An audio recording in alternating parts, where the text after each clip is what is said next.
Hello दोस्तों, आज हम आपके सामने ड्राइव करेंगे formula of refraction at convex spherical surface, जिसका फॉर्मूला आता है n/b - 1/u = n - 1/r। देखिए, ये हमारे पास कॉन्वेक्स स्फेरिकल सरफेस है S P S डैश, जिसका पोल P है, S S डैश इसका कर्वेचर है। यहां इसका सेंटर है, सेंटर ऑफ कर्वेचर। यहां से जहां से हमने प्रोटेक्टर रख के प्रकार रख के ये हमने स्फीयर बनाया है, वो इसका सेंटर है। सेंटर C से हम इस पर नॉर्मल डालेंगे। ये नॉर्मल आपका हुआ, ये पॉइंट ऑफ इंसिडेंस हुआ, ये 90 डिग्री एंगल आपने यहां बनाया है। इसे ध्यान में रखते हैं आप, ये 90 डिग्री एंगल है। अब आपका ऑब्जेक्ट हमेशा सरफेस से तो लेफ्ट साइड ही होता है, ये लेंस का रूल है, ऑप्टिक्स का रूल है। अब हमने मान लीजिए हमारा ऑब्जेक्ट ये है, पॉइंट O पर रखा है इस पोल P से। पोल P से जब ये उस पर रखा, पॉइंट O पर रखा है, तो यहां से लाइट रे इंसिडेंट होगी और सीधा पॉइंट A पर जाकर गिरेगी और नॉर्मल के साथ जो ये एंगल बनाएगी वो एंगल ऑफ इंसिडेंस I होगा।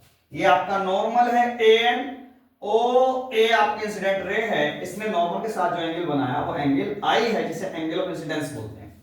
अब ये यहां पर सीधी नहीं जाएगी, क्योंकि एक मीडियम से दूसरे मीडियम में जाने पर ये मीडिया 2 है जो कि ग्लास का है यहां पे, और ये एयर है, मीडिया 1 है। इसकी स्पीड चेंज आती है तो थोड़ा नॉर्मल की तरफ बेंड हो जाएगी, ऐसे बेंड हो जाएगी, और ये नॉर्मल से जो एंगल बना रही है ये आपका नॉर्मल है। इसे आप पीछे की तरफ बढ़ाएंगे तो जहां जाके ये मिलेगी वो आपका इसका इमेज हो जाएगा, ये आई हो जाएगा। ये थोड़ा सा रे बैंड है, बिकॉज बोर्ड पर थोड़ा रहता है, तो ये आपके पीछे की तरफ इमेज फॉर्म हुआ। इसने नॉर्मल के साथ ये वाला एंगल यहां से यहां तक इस रे ने आर बनाया। सिमिलरली कॉनकेव सरफेस की तरह यहां ए से आप प्रिंसिपल एक्सिस पर परपेंडिकुलर m डालेंगे, जिसकी हाइट h है, और आपका ऑब्जेक्ट प्रिंसिपल एक्सिस से अल्फा, इमेज बीटा और centre of curvature gamma angle बनाता है। ऑब्जेक्ट अल्फा एंगल बनाता है प्रिंसिपल एक्सिस से, इमेज बीटा बनाता है, और सेंटर ऑफ कर्वेचर आपका गामा एंगल बनाता है। Now in triangle OAC triangle में देखेंगे आप, एक एंगल अल्फा है, एक गामा है, और इस ट्रायंगल की ये वाली साइड बाहर की है। ये पूरा एंगल जो मैंने बताया था इंसिडेंट रे से नॉर्मल तक का, ये आई है, ये बाहर वाला एंगल है, यानी ट्रायंगल में बाहर वाला एंगल ये वाला है, ये बाहर वाला एंगल है। एक आपका अल्फा है, एक आपका गामा है, और ये आपका आई है। तो आई बराबर आपका हो जाएगा alpha plus gamma, equation number 1। Again in triangle IAC triangle में आप देखेंगे क्या कि आपका बाहर का एंगल ये R है, ये एंगल R है, और किसके बराबर है? बीटा और गामा के, बीटा प्लस गामा के बराबर है, equation number 2। From Snell's law, दोबारा स्नेल का नियम लगाएंगे। स्नेल्स लॉ क्या होता है आपको बताया था मैंने अभी, sine I upon sine R, sine I upon sine R equal to क्या होता है? n, यानी I और R का साइन के साथ जो रेशो होता है उसे स्नेल्स लॉ बोलते हैं। Since I and R are too small, ये बहुत छोटे हैं, इसका मतलब I and R less than 10 degree से बहुत छोटे हैं। इस कंडीशन में, इस पोजीशन में साइन I इक्वल्स टू आपका I फॉर्मूला लगता है। सो आपका स्नेल्स लॉ बन के क्या हुआ यहां से? I upon R equals to n, या I equals to NR, equation number 3। Equation number 3 में I और R की वैल्यू इक्वेशन 1 और 2 से आप यहां पुट करेंगे, यहां रखेंगे। I की वैल्यू आपकी अल्फा प्लस गामा, n ऐसे ही है, R की वैल्यू आपकी बीटा प्लस गामा। अब यहां भी सिचुएशन वही बनेगी, गामा दोनों तरफ आ रहा है। अब गामा को हम एक तरफ करेंगे, अल्फा प्लस गामा बराबर n beta plus n gamma, multiply अंदर कर दिया है।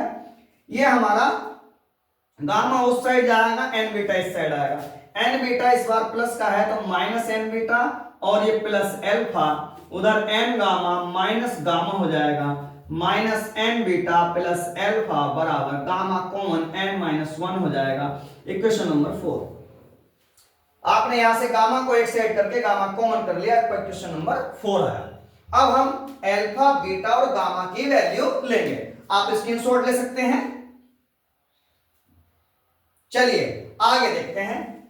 आगे देखते हैं हमारे एल्फा बीटा गामा, ये एल्फा बीटा गामा ये भी बहुत छोटे, since alpha beta gamma are too small, ये बहुत छोटे हैं। So alpha equals to ten alpha, beta equals to ten beta और gamma equals to ten gamma आप ले सकते हैं, क्योंकि ये परपेंडिकुलर अपॉन बेस होता है। देखिए आपका एल्फा यहां O से P या O से M बना हुआ है, दोनों बहुत नजदीक हैं। ये वाला हाइट, कर्व हाइट और ये वाला हाइट दोनों सेम बराबर होते हैं। सो आप एल्फा बराबर H अपॉन ये डिस्टेंस OP, यानी एल्फा बराबर आप रख सकते हैं H अपॉन OP, जो कि ऑब्जेक्ट डिस्टेंस है, H अपॉन OP की वैल्यू U। अब पोल से मैंने आपको बताया था इस साइड में, लेफ्ट साइड में जो भी वैल्यूज होती हैं वो माइनस में होती हैं, यानी ये वाला डिस्टेंस u है, पोल से लेफ्ट साइड में है, इसे माइनस कर रखेंगे। ऐसे ये बीटा बना हुआ, बीटा यहां पर है तो इसके लिए परपेंडिकुलर आपका h ही होगा, और यहां से इमेज से पोल तक का डिस्टेंस b होता है, और ये पोल से लेफ्ट साइड में, इसलिए माइनस कर रखेंगे। इसके बाद आपका गामा की बारी आती है।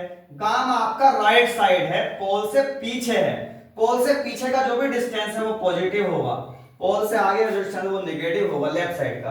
तो ये हाइट तो h हुआ, और ये डिस्टेंस ये वाला आपका r हुआ, जो कि पोल से पीछे है, ये पॉजिटिव r रहेगा। इस प्रकार से आपका अल्फा बीटा गामा की वैल्यूज आई h upon minus u, h upon minus b, h upon positive r। अब ये अल्फा बीटा गामा की सारी वैल्यू आप इक्वेशन नंबर 4 में रखेंगे, जो कि आपको यहां दी हुई है। आपको इक्वेशन नंबर 4 में इनकी वैल्यू रखिए। इक्वेशन नंबर 4 में हम यहां पे इनकी वैल्यू रख रहे हैं, आप देखिएगा 4 में रखिए माइनस एन, बीटा की वैल्यू आपकी आई थी h अपॉन माइनस के v, प्लस एल्फा की वैल्यू h अपॉन माइनस के u, बराबर गामा की वैल्यू h अपॉन r और n माइनस 1। यहां से minus minus cancel, h common कर लिया, माइनस से माइनस कैंसिल हो गया, यहाँ पे n अपॉन b बचा, और प्लस माइनस यहाँ माइनस हो गया, h बाहर है तो 1 अपॉन u आया, बराबर h बाहर है, n माइनस 1 अपॉन r यहाँ पे टेंड किया, r यहाँ पे आया, s से h कैंसिल हुआ, n upon b minus 1 upon u equals to n minus 1 upon r। ये आपका फॉर्मूला ड्राइव हुआ refraction of light at convex spherical surface, गोलीय उत्तल दर्पण पर अवतरक अपवर्तन का सूत्र। इससे अच्छी वीडियो के लिए आप आगे मिलेंगे हम आपको। आप हमारे चैनल को लाइक करिए, सब्सक्राइब करिए, शेयर करिए। आपको बोर्ड परीक्षा की तैयारी के लिए हम पूरी मेहनत करेंगे। आप हमारी वीडियो को देखते रहिए और बोर्ड परीक्षा में अच्छे से अच्छे नंबर आइए। इसी बात के साथ धन्यवाद।